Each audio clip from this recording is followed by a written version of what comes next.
News International.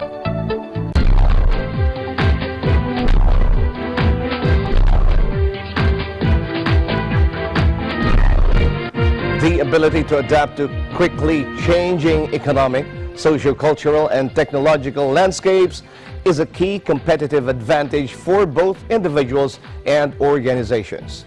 The Learning Summit 2016 tackles head-on the challenge of exploring new ways to learn in the digital age. Here's Nea Mangawang for the report. Online learning has truly transformed the education landscape following the advent of modern technology and the rise of business process outsourcing or BPO industry. In the Philippines, Global Online Association for Learning or GOAL strongly supports the development and application of new concepts and technology geared towards online learning. GOAL is a non-profit association that represents the interests of educational institutions, teachers, students, and organizations in promoting and improving online education globally. As part of their drive to promote online or e-learning, GOAL has organized a 3-day international summit on global trends and innovations in learning, which kicked off earlier today. GOAL Director Lilian Reventar said the 3-day summit will gather education experts like Elliot Macy and Lisa Macuja Elizalde. One of the things that we're excited about is Elliot Macy. He is our keynote speaker, and he actually coined the word e-learning over 27 years ago. So he is coming on board to share what's happening out there in the United States and in other countries as far as best practices, what are the trends, how can we do things better as far as e-learning is concerned. And we have a lot of exciting speakers who will share how learning can happen kinesthetically. We have Ms. Lisa Macuja, and we have experts on knowledge management from the Asian Development Bank. We have a cross-section of speakers that are here to really share their best practice and what they know about e-learning. Reventar also said that the event's main purpose is to bring together the academe, the corporate world, and other experts in e-learning to put forward the country's potential as a learning hub. For one thing, what we want to do is bring forward that the Philippines is can be a learning hub. It can be an industry because it already happens in the BPO.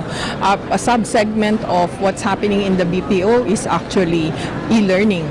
So when you have, let's say, students or workers that are in the office and they need to be trained and they're all over the Philippines, all you need to do is have a training module for everyone, and it can be done via the internet.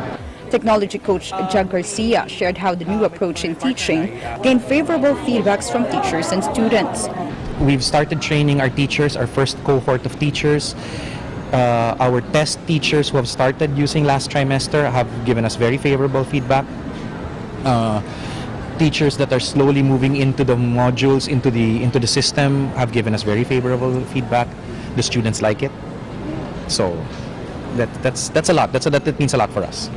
He also explained the importance of making learning fun and more engaging. We've discovered a long time ago that at least with our students, we have to make learning fun. We have to make it engaging. The students they know they're there to learn. They're there not for school. There's no need to put it in their face all the time. So when learning is fun, when the learning activities are engaging, then they learn more, and it makes our job as teachers so much easier. Meanwhile, Reventar explained the role of the corporate world in e-learning. The important thing is for the private sector to also realize that they have a role, and that's their corporate social responsibility to reach out where the young children, the young Filipinos cannot be reached. That's why it's important that e-learning really moves up into the consciousness of both the private sector and government. The GOAL Learning Summit 2016, which began today, will run until February 18 at the SMX Convention Center. For Eagle News, I'm Nea Mangawang, and I am one with 25. Negative interest rates, financial turmoil, and a weaker dollar are drawing investors back into gold. For most